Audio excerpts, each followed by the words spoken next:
when we started this project, our plan initially, and I think we've stuck to it for the most part, was to use social, cultural, and material evidence to understand better displacement and resettlement in the Scottish Highlands and Islands, but also on Cape Breton Island.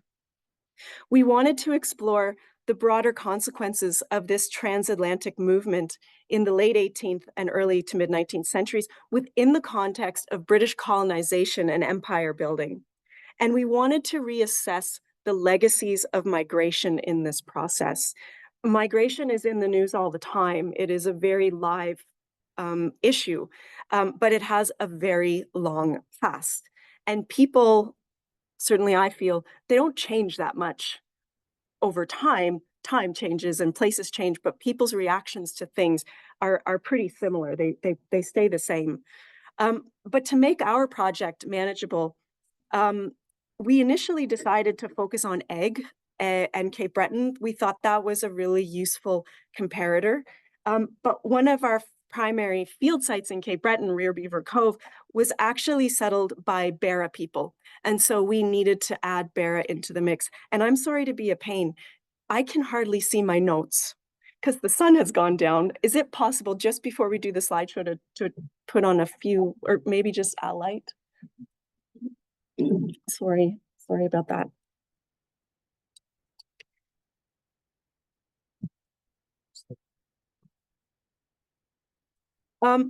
Oh, that's better. Thank you. We focused on Eigg initially, but we added Barra into this for three main reasons. And any of you who have read anything I've written will know that my work is largely the sort of Catholic dimension of Scottish history. And the neat thing is that Eigg was predominantly a Catholic island. So that was an important comparator. A lot of people from Eigg went to Cape Breton, particularly to the Inverness County side, an awful lot of people.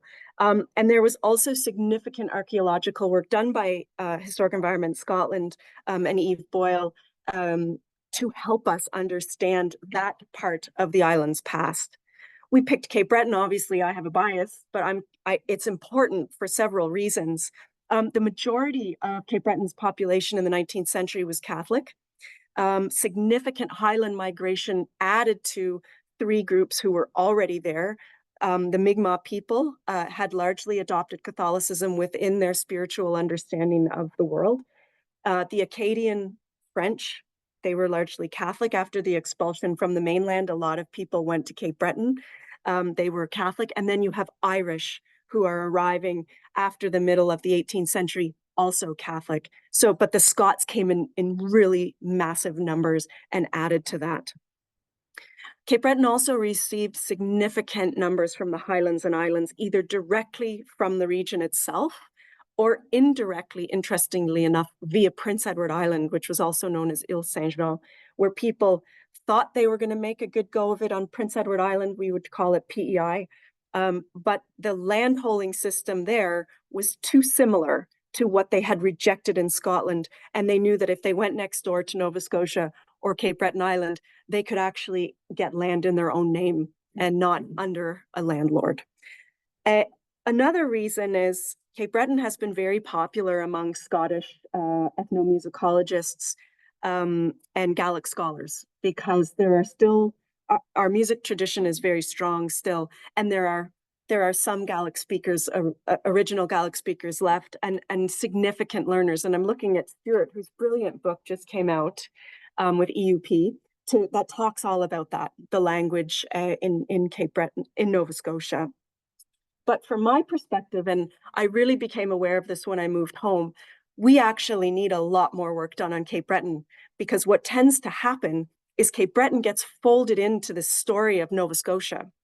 And most people don't realize it was a separate colony between 1784 and 1820. And it is very, very different in terms of its history. And I certainly want to see that history represented, but more done on it. And so I thought if I involved this big group of people, we would start to be able to untangle some of those elements that make Nova Scotia very distinct. And if you read about the sort of Scottish past of Nova Scotia, it's actually a mainland past. And I think that would be same for many aspects of Scottish history to the kind of lumps the Gaeltacht in with this broader nation. And sometimes that's appropriate and sometimes it's not. And it would be the same for Cape Breton. We agreed our main site would be Rear Beaver Cove because it was a Catholic settlement, mainly of Barra people. It's in the center of Cape Breton, and I'll show you where this is when I do the slideshow. But also there's a local heritage society there, the Boisdale Historical Society, who have been doing for decades tremendous local research to help keep the memory and the understanding of this settlement site alive. And they come from these people. So the Boisdale Historical Society, they are descendants of the original settlers, which is very, very interesting. And it's very personal for them. And that is important for our project. We also had tremendous support in our fieldwork for the Highland Village. And if any of you've been to Cape Breton, the Highland Village is in Iona, which is pretty much in the center of the island. And our site is about a half an hour drive from there. And so they were our base point and helped us make the connections and get there and sort that all out. And again, Seamus MacDonald, who's working at the Highland Village, a Gaelic speaker himself, tremendous knowledge. He did some work on that. So again, when we applied for this knowledge synthesis grant, it wasn't necessarily to do new research, it was to bring knowledges together. So I think we had such a wonderful team of very open people that were willing to work together. But why Rear Beaver Cove is also important is because it's largely unknown outside of the local community. And it has the foundation outlines from the original structures. So if you know where to go, and we didn't, so the guys took us up there, you can actually see the outlines of some of the foundations in the houses where these original Barra people went. And that's important because there aren't that many sites left on the island. There are some, and communities know about them, and they may or may not tell you. We're like that Marguerite as well. But this one was particularly important because, for me anyway, it was a Catholic settlement. It's also very close to Eskasoni, which is a Mi'kmaq reserve, the largest in Atlantic Canada. And so what we knew immediately is there were going to be relationships between those settlers and the Mi'kmaq people who are literally just over the hill. And I'll show you a picture. But what's also important is that it was known as a squatter settlement. And I'm going to talk about that in a moment because it's particularly important. But I do want to shout out to the Boisdale Historical Society. And this is the value of local knowledge and community engagement and participation, because they're a group of people, they're descended from these Barra settlers whose families started to arrive in Rear Beaver Cove, not exclusively, but mostly in the 1830s. And it was tough times in Barra then, and they were part of these waves of people that were leaving. And this group has been really active in researching their history, and they are in no way sentimental about it. Sometimes I find it a little frustrating when people kind of get too entangled in the sentimentality of the Scottishness of Nova Scotia, and then it becomes an invention and you forget about the real stuff. Well, they haven't forgotten about the real stuff. And they have been using archives and land papers and all of these sources to create a picture of this settlement that they don't want to be forgotten. And they have been incredibly generous to us, sharing their time and their knowledge. And not only that, but they actually took us to the land. They cut down trees so that we could get to spots safely. And they walked the land with us, and they took us to private spaces that you wouldn't normally get to, including cemeteries where their people are buried that are not marked, but they know where they are. And so that was really important for us and for the team to see that. And their partnership has been tremendously important, and it's playing a role way bigger than I thought. And I love that I'm constantly amazed by the power of community. But it's playing a role in how we think about the future of our work, but particularly who it's meant to serve and the purpose. And they help us to see that and why it matters locally. And in the winter, for example, some of my students, one of them, Sophia's at the back of the room, are going to work with them to create an archive, because one of the things they're really nervous of is they're all getting older and they have done all this work for decades and they don't want it to be lost. They don't want it to be for nothing. And so we are going to help them make sure that new generations can come into this information and share it with them.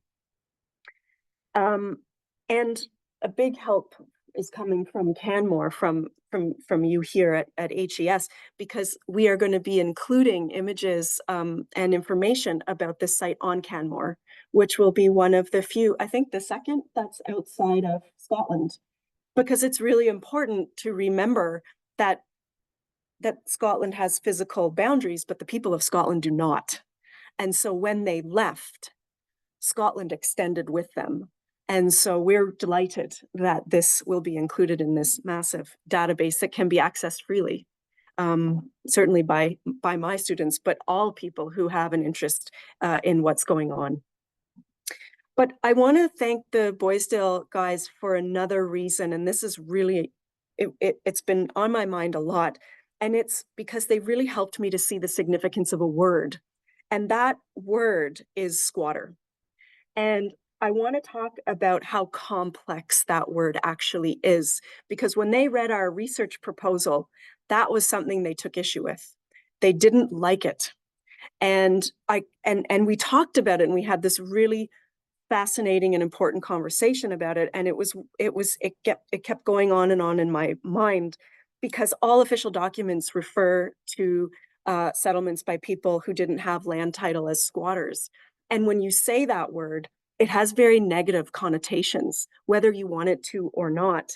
And even in the Chamber's Information for the People, it was describing squatters in Cape Breton in 1848-49 as, quote, usually either disaffected to society or outcasts from it.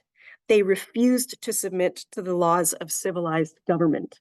And then it went on to add, and I think this is really important, particularly when you think about the trauma of displacement. Squatters consider that one man has as good a right to unoccupied lands as another. And this was really important, and I've thought about this a lot. And in the Cape Breton context, we need to unpack this term, and we need to see that the people categorized as squatters were simply those who lacked the resources to apply for land using the colonial structures that were formally imposed. These structures included petitioning the lieutenant governor for a grant, but if they didn't have the ability to read and write, it meant paying someone to prepare the petition on their behalf. And if they were Catholic, it meant paying someone to administer the oath of allegiance. So this was all expensive for people. And this is very complicated. And this is something that was an additional burden for people that were already dealing with an awful lot. These people who settled in this area, but also the majority of people labeled squatters, they were poor, and they had experienced firsthand the trauma of poverty and displacement in their home communities, places like Egg, places like Barra. And what made these people squatters was that they had not followed the approved process for land acquisition. But I'd like to suggest that their survival, at least in the initial years, actually depended on them not following these formal structures. And the biggest example I can give you is hard winters. When you arrive in a place, and it's all forested, and there are animals that will hurt you that you're not used to, and then you've got a winter coming, the likes of which you've never seen, your first priority is shelter. And you don't care where or who gives you permission to go. You're just going to go where you think you're going to feel safe. And they wanted also, this is clear because I've done work on another squatter settlement on the other side of Cape Breton in the north, a place called Pollett's Cove, but also Lowland Cove. People wanted to be very far away from the authorities because they didn't trust them, because they were there because of authorities in the first place. And so what we need to bear in mind is that those who got to assign the title squatter to others were those who didn't have to worry about where they were going to live, and those who did not have to confront insecurity. So when I'm working on this project in our team, we have kept that in the back of our mind. And that is thanks to that challenge we got at the original meeting with the gentleman from Rear Beaver Cove when they took issue with it and really made us think about that word. And I think that the failure to unpack this term helps to explain why the Global North scholarship on this is so far behind the Global South. And so if any of you are interested, there's really important work done by scholars living and working in the Global South on squatting and squatters, which matters a lot. And so when it comes to Northeastern British North America, which is what Cape Breton was part of at the time that we are studying, we should be seeing all settlers, but particularly those who went out in the early waves, those who chose to emigrate, those who had the money to take themselves. We should probably see those people as squatters. And I suspect that position would find favor with the Mi'kmaq people. But I will leave that to you. When we start to reframe these sorts of narratives, it becomes obvious that we have only just scratched the surface of how colonial settlement functioned and what its legacies were, but also still are. We are living with these today. And I mentioned the term reconciliation. It is front and center in everything that we do for the working historian in Canada. And this is why I think transatlantic collaborations like this are so important and so necessary, because there's an awful lot of work still to do that has very serious consequences for where our societies are going to go in the future.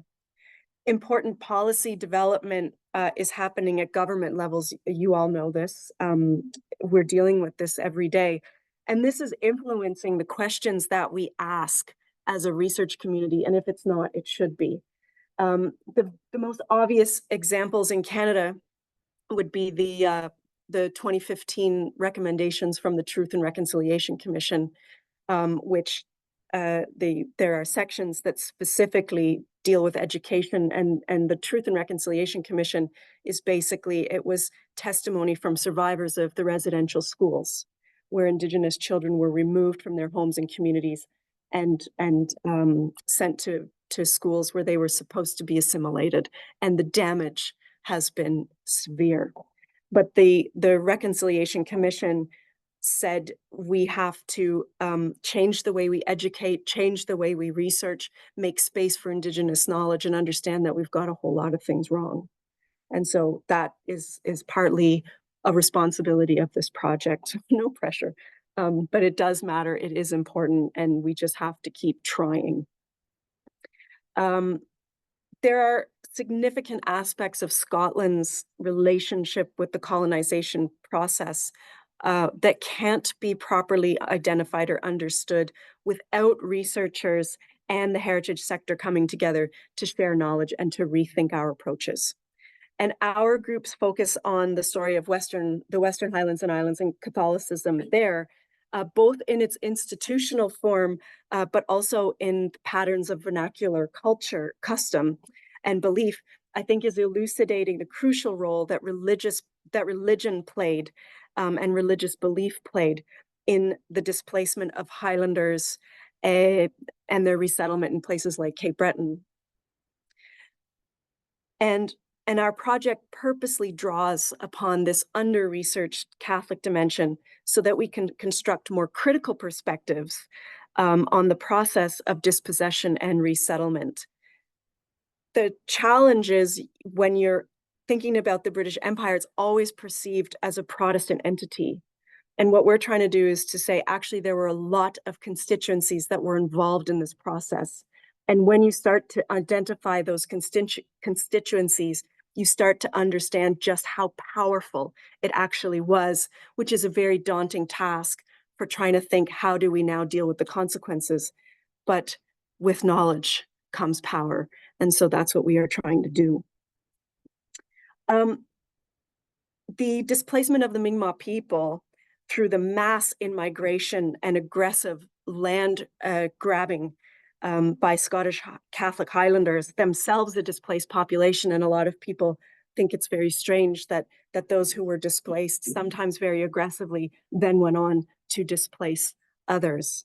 But this remains misunderstood, and it remains something that we really do need to talk about. I certainly didn't get it when I was over here. And it has been a humbling experience to move home and then to realize, oh my gosh, boy, do I have a lot of work to do. But it is very important for the Scottish story as well. And I hope that more Scottish historians will join me in trying to talk about this in a constructive way. And our approach, which is one I think that brings to the fore the experience of Scotland's largest and most vilified religious minority, both as a displaced people, but also as a people who displaced others, has the potential, I would suggest, to introduce new frameworks for understanding the British colonizing process in its full breadth and variety. And as I've argued elsewhere, this is going to help us understand just how powerful it is and what we're dealing with, and then hopefully give us some options, routes for change. But our team is bringing together two sides of the story of Scottish Highlands and Islands displacement to make it relevant for both a Canadian and a Scottish, both Scottish and Canadian stakeholders who are responsible for interpreting and teaching the legacies of this past.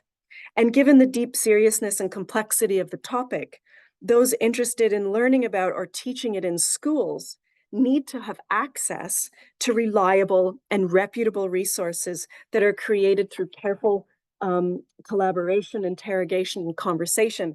And when we were on Salmorostig on Sky a few days ago, we had the opportunity to have very helpful conversations with local Gaelic teachers who talked to us about how we might find ways to integrate this information, certainly into what they're teaching.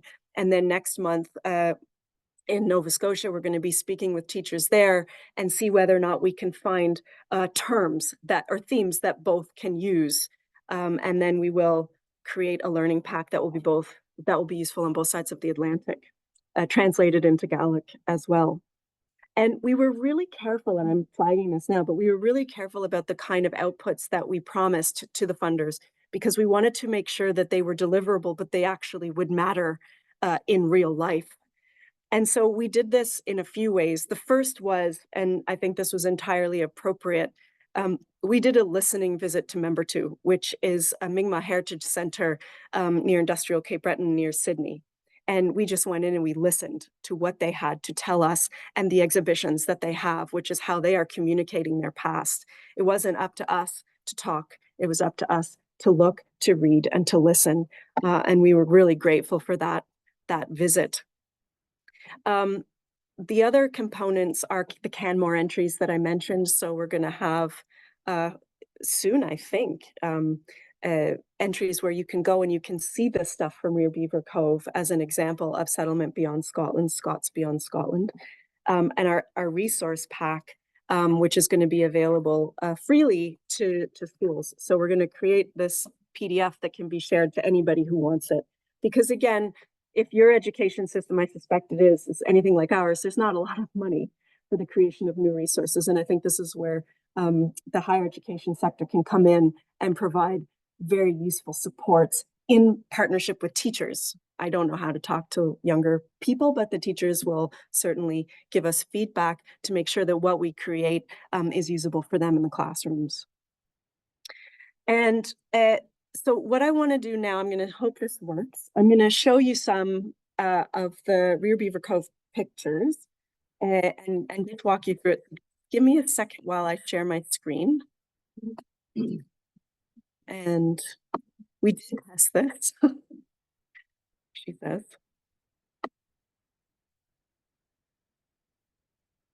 Slideshow.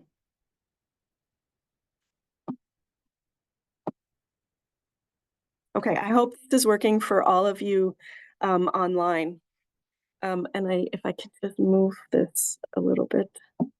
The neat thing is Breton on this side, egg on the, I didn't realize they were kind of like mirror images of each other. So I thought that was pretty neat. This is our team, and everybody who's not wearing a special glow in the dark hunters don't shoot us vests. They are the Rear Beaver Cove gentlemen who came along with us to show us the sites. And we did this visit in early June. And we did it then because our spring in Nova Scotia is basically a mess until summer hits and growth is everywhere and you can't see anything. And so early June was a time when we could go into the woods and we would still be able to make out the foundation sites. But this was our team. This is where the site is, and I've drawn an arrow from the center of Cape Breton, which is roughly where it is. And I took a Google Earth view so that you could see it's actually up in the hills. And if you didn't know where you were going, if you didn't have somebody local, you'd never find it. I would certainly get lost. But they took us up in their pickup trucks and one flat tire. But it was rough roads. These are old roads that aren't super maintained. And so you're going way back into the woods. And when you go back there, for us, certainly, it was important to remember that we were traveling on roads. When these settlements were made, it was paths. There were no roads in Cape Breton. And people actually got around much more easily by boat. And so the path that they had to get to create to get up to where they were would have been a lot of work. And so that is something, again, when you know, Andrew and I were talking about it, we can have all the meetings we want on Zoom, but when you're trying to understand a landscape, like when we were on Egg, you can't do that unless you go there and you walk it, and then you realize the depth of the vegetation on Egg, where the Grulins township were on the side of a cliff, like you hope you don't trip and fall over. But that all makes it very, very real, and that was important. This is a map, because this was initially, and I think one of the gentlemen, George McLean, told me in 1870 is when they have records of land grants being given. It may have been a little bit earlier than that. But so he did all this himself. If you go on to the land records for Nova Scotia, you are not going to see the land grants allocated like you would for Inverness County, for example, because it was Crown land and it wasn't arranged the same way. So this is part of the research that they have been doing, which is they are actually walking the land. They are outlining it, who had what, when did they have it. As I said, the majority, and this is a mistake, it should be roughly the 1830s, a local history, and this is a pioneer history that is a genealogical study. A lot of the families are either 1832 arrivals or 1836 arrivals from Barra. And the settlement itself lasted until 1919, which is when the last people left. And interestingly, that's also around the date when the other settlement, the other squatter settlement that I looked at on Pollett's Cove, when the last people left there too. And what I know is the government was making it increasingly difficult for people to live in areas that weren't accessible. So people might ask for support for a road or a bridge. The government would say no. And then people just had no choice. Life became too hard. And so they just moved out of these communities. And the RBC guys were talking to us about the last family who left. They didn't want to leave, but life just became so difficult. And they were literally cut off for months in the wintertime. So if something went wrong, they couldn't get help. And it just became too hard. And I think the last people were elderly people. And so it's even more difficult because getting firewood, getting water, all of the stuff that is easier, it just became very, very difficult. And what they sort of think is there were about 25 homesteads there. And what was striking for us when we visited Egg and when you see pictures of Barra, like where people lived, they were very close together. When you go to these places, the houses are actually like tens of acres apart. So you can't, until you start clearing the land, you can't see your neighbor. And we're not really sure why that happened. There have been some really useful suggestions. It could have been privacy. It could have been access to water. People would get, often these grants were being made, or people were taking 100 acres, 200 acres, 50 acres. And so where they would have put their houses would have been in really strategic locations. And maybe that's why they were doing it. But they were pretty far apart. And we actually had to drive from foundation to foundation. It would have been too far for us to walk, particularly given the heavy forests. And many descendants still live locally, which is fantastic. They know where they come from. They are very clear about where they come from, and they are committed to this region. And again, kind of like I mentioned about my family at the beginning, not all of them lived there their whole lives. Some of them did, but some of them went away and came back. And so this is just the process of life and living in the places that we come from. This is the first site. So this, believe it or not, is one of the better preserved, at which you can see is a little tricky. I think our Historic Environment Scotland colleagues had some kittens when we had said, oh yeah, you'll be able to see it. We could see it. For them, I was like, this is not easy to deal with. But this was the McInnes property. And where you see the gentleman in the plaid coat, we think that what he's standing on is the foundation of a central chimney. And we did all the measurements for this. It was very clear. It was a square. The central chimney came out. And another thing that's really interesting, and you'll see it in the other pictures, they all had cellars, which is different to what they would have had over here in Scotland. This is another property, the McLean property, and it looks like a swamp. It's actually extremely deep. And it's kind of, water has come up, and it's pretty, I wouldn't want to fall in it. But that was also an example of a cellar. And again, you could see the outline. It was rectangular, but they would have a cellar right under their house, because in the wintertime, you need a place where you can store your food so that it's not going to freeze. But you also need a place where you can access it quickly, because you do not want to go outside digging around for food when the snowbanks are like this. And so they'd have a trapdoor in the middle of their floor and a ladder, and they would come up and down, and they would have their food stored downstairs. This is the McKinnon property, and I'm standing in the middle there, and I'm actually standing in the middle of the cellar, which has already been filled in with feet of sediment. And this is a very, very well-maintained property. The man who owned it wasn't able to join us on the day, but his friends told us that he takes very, very good care of it, kind of in memory of his parents. And so, and you can, I'm not sure, this is a statue of the Virgin Mary, if there was any confusion about the religion of the people that settled this place. But he had it cut and mowed, and it was very clear for us to see the outline. So I'm standing in what would have been a house. And the other smaller picture, you can see the edge of a foundation. That we think was the barn for the animals. Because again, you can see all the trees around us. And this is a real, it's interesting when you drive around Cape Breton, a lot of the land has grown back in trees, even though everybody cleared it. So there was tremendous farmland on Cape Breton, but people don't really farm anymore. And so all of the land has grown back up, and the forest has taken it over. But farming, livestock, hay, grains, that was really important to the survival of these communities, and a barn or a shed was critical.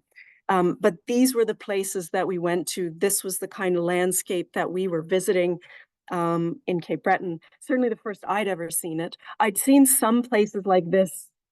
This is more like what you would see in Pollett's Cove, but again, it depends on whether or not there's a local landowner that cares enough to maintain it. The other land that was grass was because there had been cattle kept there for a long time, and they kept the grass down and they ate the seedlings. They're not there anymore. And so I'm a little nervous that that's going to grow up too. And then the last picture I want to show you before I conclude is just, this was our group, our team at the end of the day that we spent at RBC, and everybody was still happy. And I think it was a wonderful time for us to learn from those who had done so much to maintain this history, and certainly for my students to see this, because I can talk about the Scottish diaspora, I can talk about the migrants and where they settled, but until they walked the landscape, I don't think there was that deep understanding of what we were dealing with, particularly when the road, we just kept driving and driving and driving, and it was far away. And then you think, okay, we're in trucks, but for the settlers, it was on foot. It was on foot even in 1919 when the last people came out, because the people walked in to make sure that they had made it through the winter. So thank you very much for your attention. This is our project. And now I have to go home and think about egg and Kara.